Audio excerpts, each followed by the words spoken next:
Hello, everybody. The earnings for Palantir Q3 is ever fastly approaching. It's going to come out on November 7th pre-market. I will be filming this live and direct on this channel right here, and I am going to have two amazing co-hosts. I'm going to have the amazing Arnie, and I'm going to have the very sexy Emmanuel. These guys are absolute G's. We did the earnings call last time together, and we had a grand old time. We all complement each other, and we probably have three of the best accents in all of the Palantir verse, and probably in all of the internet. In order to understand what's going to be happening in the earnings call, I think I wanted to give you guys a quick synapse and abbreviation of what's happening with Palantir. I want to go over government spending and increased government spending over the last couple of years, the United States military-specific spending and how it's expanding up until 2026 as per Bank of America.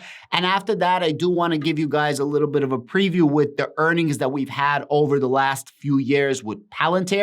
I want to give you the expected earnings as per Palantir, and then I wanted to go a little further into 2023 and give you some of my own expectations of how Palantir can grow. And I honestly do think that Palantir is going to have a start of a bit of a breakout because of the additional military spending. I do think that Palantir is severely undervalued in general, both in the commercial and specifically in the government sector. I know everybody's paying attention to the commercial because commercial is what's growing, but I do believe that there is massive growth opportunities in the government sector, and that government sector growth opportunities is going to spill over to the commercial growth sector, and in total, Palantir is a freaking monster. Before I do go any further, I wanted to give a huge shout out to amazing Twitter personalities. Of course, you have my friend Arnie from Arnie Investing, aka the Italian Turkey. His Substack is ridiculous, and I have so much wealth of knowledge when it comes to reviewing his charts. It's crazy. And number two, I found a new person. I call him my American Arnie, but this guy is European as well. And his name is Maverick Equity Research. I was doing research for like over an hour and a half, and then I found his Twitter page because I was watching Palantir Vision, and I'm like, oh my God, he has all my charts. So between Maverick Equity Research and Arnie, I was able to get a lot of charts and information from today. I'm not the most technical guy when it comes to numbers. I'm okay. And I'm going to give you a very easy layman's explanation of what I think is happening with the numbers when it comes to Palantir. If this is something that you can get behind, definitely stick around in this video because, as I said, there's a lot more technical people in the numbers than me. However, I am going to explain this like you were 5 years old and make your life so much simpler. While you're here, let me know in the comments down below, what are your expectations for Palantir in this next earnings season? And while you're there, do me a favor, click on that like button, and most importantly, click on that bell so that you get notified of all my future videos. With that said, enough talking, let's get right into the numbers. The military spending for the United States government is going absolutely through the roof, and it's not gonna slow down anytime soon. If you listen to the Bank of America analyst, he literally said that he believes that the military spending is gonna hit $1 trillion by 2026. We've been very bullish on defense. If you look at where the defense budget's gonna come in this year, it's gonna come in probably $850 billion. And we think it's going to be close to $1 trillion when you get to 2026. And we've seen the defense stocks, you know, the big defense names reflect that, but it hasn't been, that revaluation in defense has not been reflected in Palantir. If you factor in that today, the United States military is spending $821 billion to hit that 1 trillion mark in 2026, that is a growth rate of over 21% over the next 4 years until 2026. But where did we exactly start? In 2017, we spent $646 million in the United States military budget. In 2018, that went up to $682 million. In 2019, it went up to $734 million. By 2020, we were nearly at $800 million with $778 million for our military budget alone. And in 2021, we surpassed $800 million to $801 million. Currently, we have $821 million. If you are thinking, Adam, that's a nice number, well, what exactly does it mean? If you look at this chart over here, The United States military spending in 2021 was $801 billion. The total spending for the next 9 countries together was only $777 billion, which means that the United States is outspending all the strongest countries right behind us: China, India, United Kingdoms, Russia, France, Germany, Saudi Arabia, Japan, and South Korea. If you put into perspective how much the United States is spending compared to all of the other 9 countries combined, it's absolutely massive and absolutely staggering. And the United States is just going to keep spending more and more money. I believe that a lot of that United States money is going to be funneled into Palantir. Why? Palantir still didn't even reach close to its potential with government spending. For some reason, people think that Palantir maxed out their government contracts. No. Unfortunately, the world is what it is. The world is shit right now. There's like constant pressure of war. There's constant pressure of invasions, and not just for the United States, but also their allies. And then there's this little tech war that's happening right now. It's not enough to run around with a machine gun and, hey, my army is super strong. No, now you need software in order to move forward. And Palantir is literally the only game in town. I put out a video yesterday where I literally showed you the NIH contract literally says Palantir is the only vendor that can do what we need them to do. This also happened with the United States Army, and this is happening right now with a lot of other government agencies where they say, hey, Palantir is the only company that can do what we need them to do. They're literally the only game in town, not for lack of trying, not for lack of looking. Palantir literally is the only ones that can do what they do. And because Palantir prepares 5 years in advance, it's very hard for anybody to catch up to Palantir. So now there's 2 very, very important things that happened to Palantir. Number 1, they reached level 6 clearance, Department of Defense level 6 clearance, and they meet only 2 other companies that have this, Microsoft and Amazon. Microsoft and Amazon have nearly a $3 trillion combined market cap, while Palantir has like a $15 billion market cap. Maybe it's like 16, 17 right now because it's up for the last few days. It's pretty freaking insane if you think about this. And that's just the level 6 clearance, which is paving the way for being the official software prime of the DoD. They're right now the unofficial software prime, but we want them to be official. I think this is also going to pave the way for a shit ton of NATO spending in the future. You see, the United States is the largest contributor with a 3.7% of their GDP to NATO, while some countries meet the 2% spending and most countries spend less than 2%. As a matter of fact, the average spending of NATO is 1.77%, where it needs to actually be 2%. You have countries like Spain, you have countries like Germany that said they will increase their contribution to NATO to match that 2%, and they're going to increase spending for their own personal military, not NATO, but the country's personal military. I believe since the United States has so much influence in NATO, and I believe that right now Palantir is helping the heck out of Ukraine and NATO, the European Union, I believe that in the future, a lot of this government spending from the United States, from the European Union, from NATO, and individual countries are all going to be coming to Palantir. I think the United States has enough influence where they're going to, push this spending towards Palantir, which is going to make Palantir grow at an exponential rate. Over the last 10 years, Dr. Alex Karp says that on an average, Palantir grew 35% CAGR, compound annual growth rate. They grew this 10% without any commercial, essentially just on the back of government. He says some years are really good, while some years are really bad. 2022 is one of those absolutely terrible FUBAR years. And it's so funny that a year ago, Palantir was making so much less revenue and Palantir was trading at like $40 a share. While today, Palantir is making so much more revenue and Palantir is trading at like $9 a share. Shout out again to my man Maverick. Shout out again to my man Arnie. Without them, I would not be able to make this video. They saved me like half a day of research. Thank you so much, guys. I really do appreciate it. While you're here, do me a favor. Right now is really a bad time. I have a link down below to Webull. If you want 12 free stocks right now, why not click the link below to Webull? You can literally take the stocks, you can sell them and buy some other shares of stock if you don't like what you got for absolutely free.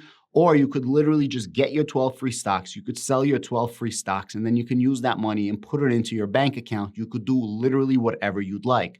Right now, times are hard, so why not take advantage of some dope ass deals? Because it's so hard to get customers, that's why you have all of these great promotions from a company like Webull. Click the link down below if you want your 12 free stocks today. To give you the total picture of Palantir, in 2019, their revenue was 743 million. In 2022, their revenue was 1.1 billion. In 2021, their revenue was 154 billion.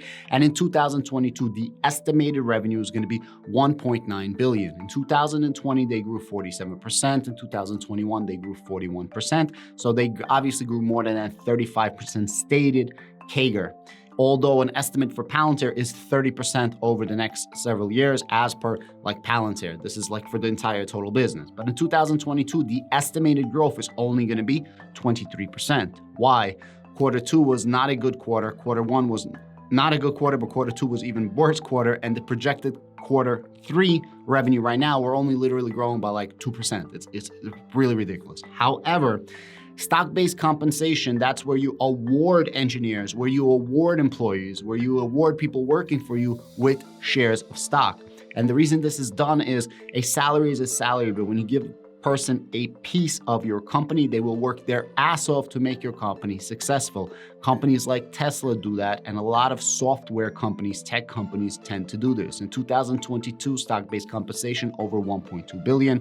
In 2021, that went down to 779 million. And currently we have half of the year and we're at around 295 million. So if you calculate that times 2, it went from 779 last year, 2.2 billion before that, to this year under 600 million, which means stock-based compensation is going down and the dilution of shares is going up, but instead of it going up like this, it's going up like this. And this means everything in the future because you calculate the price per share based on how much actual revenue you're making, and then you times it by the amount of shares, so on and so forth, and then you do a multiple. Very hard to do that because you don't know what the total stock-based compensation and dilution is gonna be at the end of the day.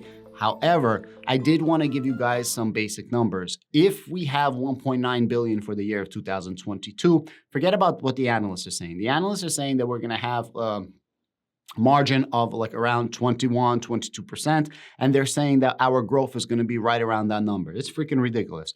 2023, if we have 1.9 billion this year and we're going at 25%, that means that we're going to be at 2.375 billion for 2023.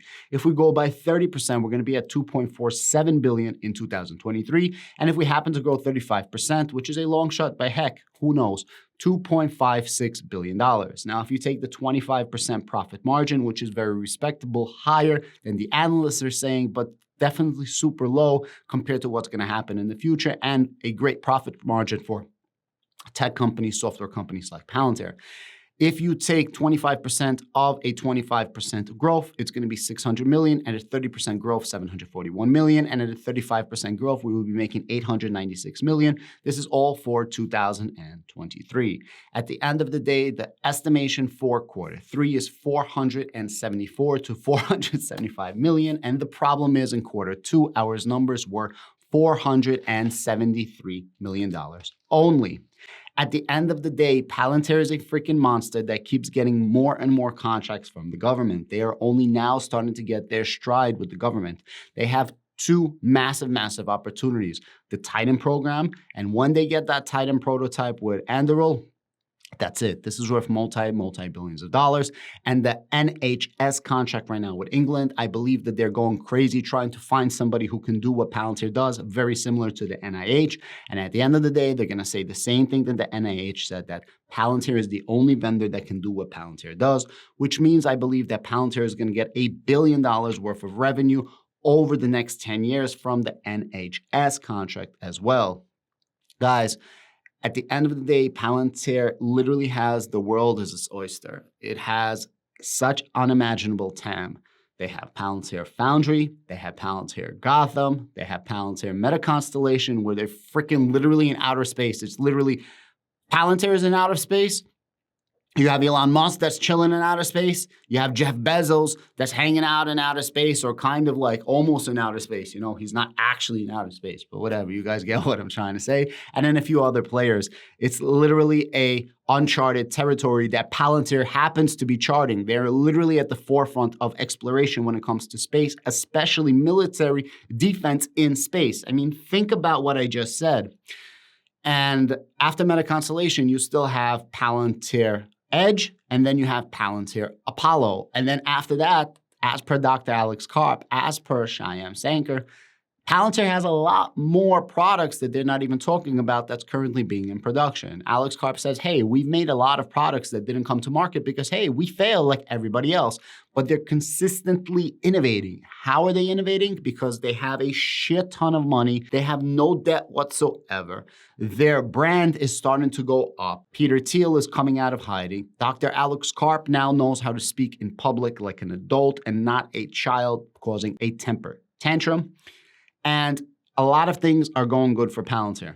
When they're going to beat the expectations that are super low, Palantir should moon up.